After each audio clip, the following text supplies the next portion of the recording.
नमस्कार, आपका स्वागत है और सीएनबीसी आवाज पर अब एक्सक्लूसिव कॉन्वर्सेशन के लिए हमारे साथ जुड़ रहे हैं secretary consumer affairs Rohit Kumar Singh.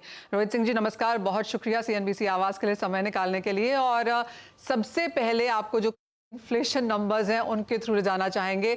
Inflation of course हमने थोड़ी सी बेहतर होते हुए लेकिन जो स्पाइक था वो यहाँ पर अब भी फूड कमोडिटीज की तरफ से था।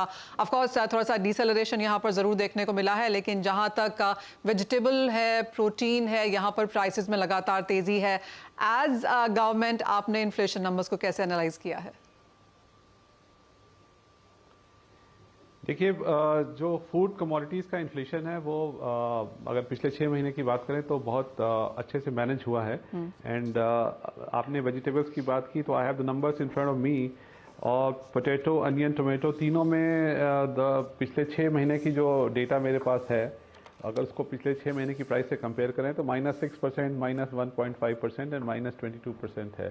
सो ये बहुत संतोष की बात है कि हमने फूड इन्फ्लेशन जो अप्रत्याशित रूप से बीच में ऐसी संभावना लग रही थी कि बढ़ जाएगा, उसको मैनेज करने में सफलता प्राप्त की है।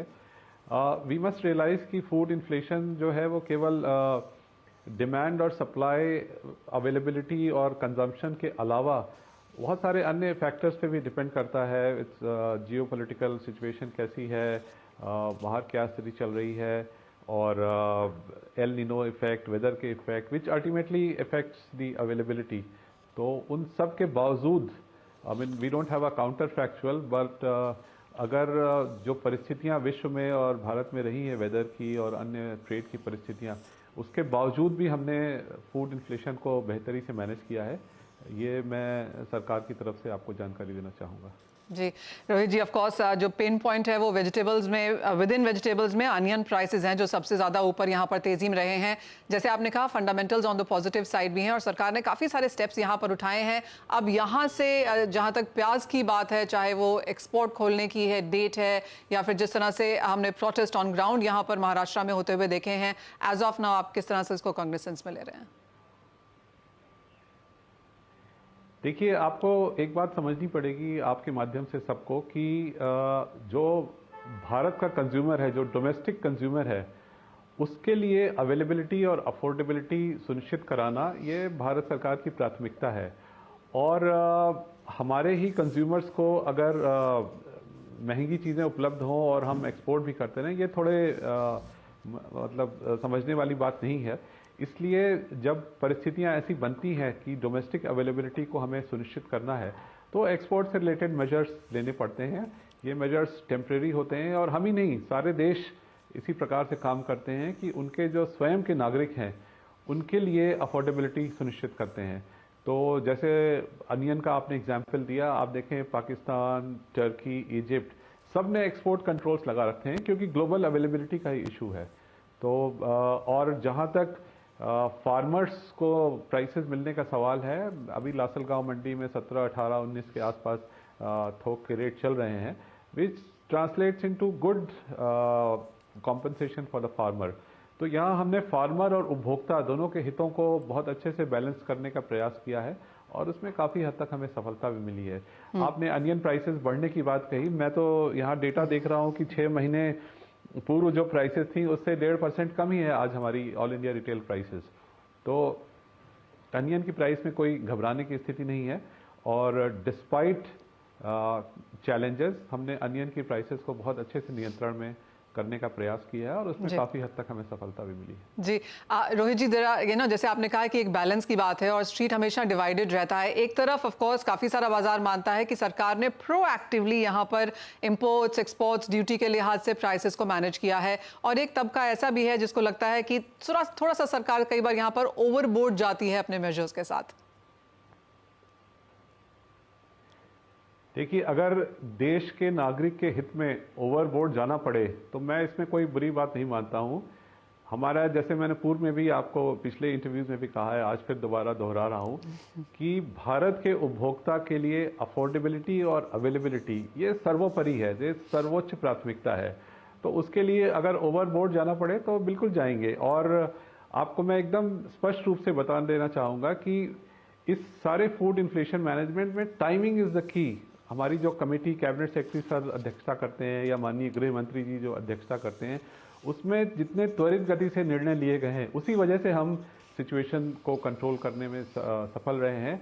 और आपसे बेहतर कौन समझता है कि कमोडिटीज़ में अगर 2, 4, 5, 6 दिन का भी डिले हो गया कोई एक्शन लेने में जिससे स्थिति नियंत्रण की जा सके, तो things can go out of hand. तो इसलिए मेरा ये मानना है और ये निष्कर्ष निकाला जा सकता है कि सरकार ने टाइमली रूप से बिना डरे बड़े निर्णय लिए हैं और उसी वजह से आज उपभोक्ता को कीमतों पर सुनिश्चित उपलब्धता सुनिश्चित कराई जा रही है इन कमोडिटीज की। जी Rohit ji, I want to come to pulses अब, क्योंकि यहाँ पर दालों में लेकर सरकार ने काफ़ी कुछ किया है। शुरुआत हम इंपोर्ट्स की तरफ से ही कर लेते हैं और आपने इनफ वार्निंग्स भी दी हैं, आपने काफ़ी सारे मेजर्स भी उठाए हैं। आप एक मोस्ट टॉकिंग पॉइंट रहे हैं जहाँ तक दालों की बात निकल के आती है। अब जहाँ तक इंपोर्ट्स की बात है, म्यांमार, मालावी से तो हम कर ही रहे हैं, मोजाम्बिक में ऑफकोर्स कुछ कंसर्न रही हैं, क्या वो सॉल्व हो गई हैं अभी? और दूसरा जो ब्राज़ील से अब इंपोर्ट्स की बातें हम करने लगे हैं, वो कितना फीजिबल है? देखिए, पल्सेस को थोड़ा देखना पड़ेगा, अलग अलग पल्सेस को हमें एनालाइज करना पड़ेगा। जो तुअर या अरहर दाल है उसकी इंपोर्ट हम म्यांमार और ईस्ट अफ्रीकन कंट्रीज से करते हैं। तो जैसा आपने फरमाया, मोजाम्बिक से कुछ इश्यूज थे, but that's because of one particular party which has influence in Mozambique, वो सॉल्व हो गए हैं। म्यांमार में कुछ लोग तुअर में स्पेकुलेशन कर रहे थे, तो उनको हमने चेतावनी देना उचित समझा।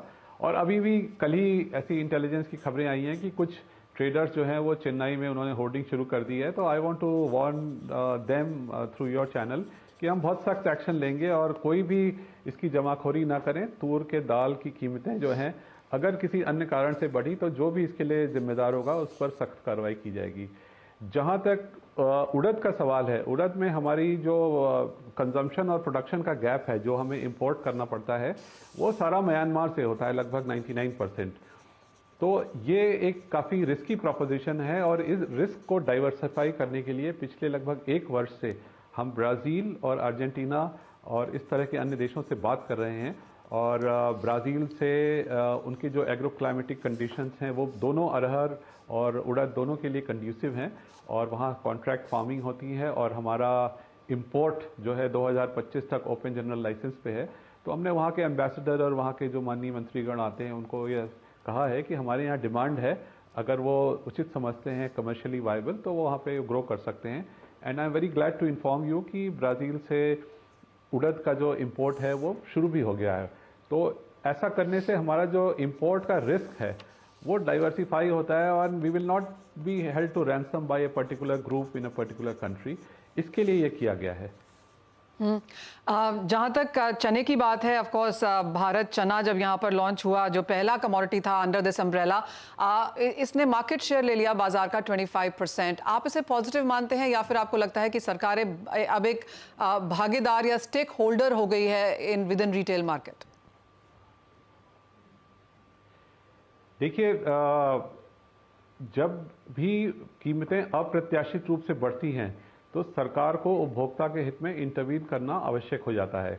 अब इंटरवेंशन 2 प्रकार के होते हैं, या तो होलसेल इंटरवेंशन या रिटेल इंटरवेंशन। पहले हम खाली होलसेल में इंटरवीन करते थे। रिटेल इंटरवेंशन में काफ़ी चैलेंजेस होते हैं, लॉजिस्टिक्स के इश्यूज होते हैं, आपको नेटवर्क चाहिए होता है, आपको एग्जिस्टिंग नेटवर्क प्लेयर्स के साथ एंगेज करना पड़ता है। पर हमने ये देखा कि रिटेल इंटरवेंशन ज़्यादा इफेक्टिव होता है क्योंकि हम उपभोक्ता को सीधे उचित कीमतों पर वस्तुएं उपलब्ध कराते हैं। होलसेल इंटरवेंशन में एक मिडिल में लेयर होती है और हम उस पर थोड़ा निर्भर रहते हैं। शुरू में हमको लगा था कि ये चैलेंजिंग है, बट जिस तरह से भारत चना दाल का नेटवर्क एक्सपेंड हुआ है एंड एज वी स्पीक हम अपने 22,000 रिटेल पॉइंट्स के माध्यम से इसको डिस्ट्रीब्यूट कर रहे हैं और कल तक के आंकड़े बताते हैं कि लगभग 6 लाख टन चना दाल हमने इस चैनल के माध्यम से बेची है। और जहाँ तक इसकी गुणवत्ता का सवाल है, मेरे पास अभी तक इस चना दाल की गुणवत्ता के बारे में कोई शिकायत नहीं आई। और जो ऑनलाइन स्टोर्स हैं जैसे रिलायंस स्टोर्स या अदर स्टोर्स हैं, उनकी साइट पर आकर अगर इनकी आप रेटिंग चेक करें तो सारी रेटिंग्स 4+ हैं out of 5। That means quality is not an issue, availability is not an issue. And मेरा ये मानना है कि इस रिटेल इंटरवेंशन की वजह से ही चने की कीमतें इस समय नियंत्रण में हैं और इसके लिए जो इस निर्णय जिसने ये लिया है उसको मैं धन्यवाद देना चाहूँगा कि इस वजह से ही ये कीमतें इस समय नियंत्रण में हैं। एंड रोहित जी, शुरुआत ऑफ कोर्स यहाँ पर चने के साथ हुई थी, उसके बाद आटा, चावल और काफ़ी सारी और कमोडिटीज़ की बात भी अब यहाँ पर की जा रही है। तो माय पॉइंट बीइंग कि क्या सरकार को अब हम एक स्टेक होल्डर के तौर पर देखें, as a competition to FMCG companies देखें, as a competition to overall industry देखें? देखिए, we are not in competition with anybody, we are only worried about the consumers. अगर ट्रेड रिस्पॉन्सिबल वे में behave नहीं करेगा और किन्हीं परिस्थितियों का वो फ़ायदा उठाकर उपभोक्ता को अनावश्यक रूप से महंगी चीज़ें मिलेंगी, then we have to intervene. It is a function of any benevolent government to worry about its citizens. And by the way, जो इकोनॉमिक थ्योरीज हैं वो भी इसके पक्ष में हैं। And I want to quote an economist called Isabel Weber. She is an economist and she advises the government of Germany. She also teaches at University of Amherst in the US. और उन्होंने 2 वर्ष पहले guardian newspaper में एक ऑपेड लिखा था on strategic price control. She said कि अगर गवर्नमेंट्स को इन्फ्लेशन कंट्रोल करना है तो कुछ वस्तुएं उन्हें निश्चित कीमतों पे जनता को उपलब्ध करानी चाहिए। उस समय उनका बड़ा मजाक बना इकोनॉमिक्स कम्युनिटी में, बट आज she is celebrated, she is teaching in US and she is advising the government. So मेरा ये मानना है निश्चित तौर से कि कंज्यूमर को हमेशा केवल मार्केट फोर्सेस के भरोसे नहीं छोड़ा जा सकता, और जो आवश्यक वस्तुएं हैं, and we are talking of only essential commodities, I am not talking of other commodities which can be considered for luxury and anything else. These are commodities which have been identified by government as essential. तो उनके लिए सरकार का ये दायित्व होता है कि उनको सुलभ रूप से और नियंत्रित कीमतों में जनता को उपलब्ध कराना, और मेरे ख्याल से ये सारे जो इंटरवेंशन है उसमें हम सफल रहे हैं। आपको मैं छोटा सा उदाहरण दूंगा। आपके चैनल पे शायद बात भी हुई थी कि अगस्त में 250 रुपये 200 रुपये टमाटर की कीमतें हो गई थी, और हमने उस समय स्ट्रैटेजिकली मार्केट में इंटरवीन किया। रिटेल में हमने हज़ारों गाड़ियां पूरे भारत में लगाई, जहां पे उपलब्ध था टमाटर वहां से दूसरी जगह ट्रांसपोर्ट करके उपलब्ध कराया और धीरे धीरे हमने नज किया। पहले 90 रुपये में बेचा, फिर 80, 70, 60, 50 और धीरे धीरे कीमतों को नज करके 40 रुपये में ले आए। आपको पता है इस पूरी एक्सरसाइज में कितना पैसा खर्च हुआ? मात्र 17 करोड़ रुपए। मात्र 17 करोड़ रुपए खर्च करके भारत में टमाटर की कीमतों को 250 रुपए से 40 रुपए तक पहुंचाना। Of course there are many other factors, I am not saying it is entirely attributable to this, but we have to nudge the market, otherwise market goes out of control. और इसमें ही नहीं, हमने वर्ल्ड में बहुत सारे example देखते हैं कि अगर आप ठीक से रेगुलेट नहीं करेंगे और केवल मार्केट फोर्सेस के भरोसे रहेंगे तो यूएस में सब प्राइम क्राइसिस और मतलब I can name 10 crisis which have happened. इसीलिए रेगुलेटर और सरकार की भूमिका हमेशा मार्केट को चेक एंड बैलेंस में रहनी चाहिए, और मेरे हिसाब से वो रहेगी। एब्सोल्युटली। जैसे आप कह रहे हैं, और अगर बाकी कंट्री से यहाँ पर इसको रिलेट किया जाए या कंपेयर किया जाए तो इंडिया ने ऑफकोर्स यहाँ पर काफ़ी बेहतरीन कंपेयर किया है। रोहित जी प्लीज़ हमारे साथ बने रहिए, हम एक छोटे से कमर्शियल ब्रेक के लिए रुकेंगे, लेकिन जब लौटेंगे तो बात करेंगे यहाँ पर मौसम की चिंताओं की, एमएसपी की, और ऑफकोर्स कंज्यूमर प्रोटेक्शन एक्ट में जो कुछ काम आपने किया है उस पर भी आपका व्यू लेंगे इस छोटे से ब्रेक के बाद। है रोहित कुमार सिंह जी। रोहित जी, एमएसपी पर ऑफ कोर्स काफ़ी कुछ यहाँ पर कॉन्वर्सेशन हो रही है, किस फसल में, किस स्टेट्स में कितना इसको लीगली मैंडेट किया जा सकता है। सरकार की एज ऑफ नाउ इसके ऊपर क्या स्टैंडिंग है? देखिए, एमएसपी इज अ मतलब सरकार के लिए एमएसपी बहुत इंपॉर्टेंट है, and there is no going back on MSP. MSP रहेगी क्योंकि फार्मर के लिए उसकी जो इनपुट कॉस्ट है उसको सुनिश्चित कराने का एक ही माध्यम है, एंड इट विल कंटिन्यू। काफ़ी सारी चीज़ों जैसे जो सरकार प्रोक्योर करना चाहती है वो तो है ही, लेकिन काफ़ी सारी दूसरी कमोडिटीज़ चाहे वो मूंग है, कॉटन सीड है, मस्टर्ड हमने देखा है जो एमएसपी के नीचे भी यहाँ पर बिक रहे हैं। इंपोर्ट सस्ते हैं, बट वी डू अंडरस्टैंड कि ये बैलेंसिंग एक्ट है सरकार की तरफ से, इलेक्शन का साल भी है, लेकिन जो बहुत सारे मेजर्स फिलहाल इस साल में यहाँ पर लिए गए हैं, क्या वो स्टॉप गैप हैं, क्या वो बैंडेड मेजर्स हैं, कितना लंबे समय तक चल सकते हैं? क्योंकि इंडस्ट्री ये सोच रही है कि ये शॉर्ट टर्म है और इस साल के अंत तक कभी ना कभी सरकार थोड़ा सा विथड्रॉ करेगी। देखिए, मेजर्स हमेशा 2 तरह के होते हैं, लॉन्ग टर्म और शॉर्ट टर्म। जैसे अब तुअर दाल है, तुअर दाल का जो इंडिया में प्रोडक्शन है वो 34 लाख टन है और जो कंजम्पशन है वो 44 लाख टन है। तो ये गैप है, तो हमें अपने किसानों को मोटिवेट करना होगा कि आप और तुअर का उत्पादन करें। अब वो कैसे कर सकते हैं? जैसे एमएसपी का एक लेवल है, अब बाजार की कीमतें ज़्यादा हैं, तो आपको पता होगा कि पिछले लगभग 2 महीने से दोनों हमारी संस्थाएं नैफेड और एनसीसीएफ बाजार रेट पर तुअर की खरीद सीधे फार्मर से कर रही, जो हमारे बफर में इनपुट हो रहा है जी। Now, farmer, there is a gap between MSP and the market rates, and government is buying at market rates based on a fixed formula, depending on the rates of the previous 3 days prevailing in that mandi, and that is working. Both my agencies, NAFED and NCCF, are procuring it directly for the government buffer. तो जब इस तरह की चीज़ें होती हैं तो इसको आप शॉर्ट टर्म कहें या लॉन्ग टर्म कहें, शॉर्ट टर्म में तो जो अभी किसान तुरंत जिसके पास है वो बेच रहा है, पर लॉन्ग टर्म में उसको अगले साल ज़्यादा बुआई के लिए वो मोटिवेट होगा, वो ज़्यादा बुआई के लिए इंस्पायर होगा, और इसी वजह से तूर का जो प्रोडक्शन एरिया है वो बढ़ेगा। So these are the measures. It's always a hybrid, a combination of long term and short term, because you have to manage a short term price rise, but you also have to take steps. अब जैसे दालों की आत्मनिर्भरता है, वो हमारा एक गोल है, बहुत इंपॉर्टेंट गोल है। माननीय गृह मंत्री जी ने बार बार कहा है कि दालों में हमें आत्मनिर्भर होना है, पर वो ओवरनाइट तो हो नहीं जाएंगे। बट जब तक हम आत्मनिर्भर नहीं हो रहे हैं, तब तक कंज्यूमर को उचित कीमतों पर चीजें उपलब्ध हो, ये सुनिश्चित कराना भी हमारा दायित्व है। So you have to see, it's a complex thing, but we have to manage it and we are managing it well.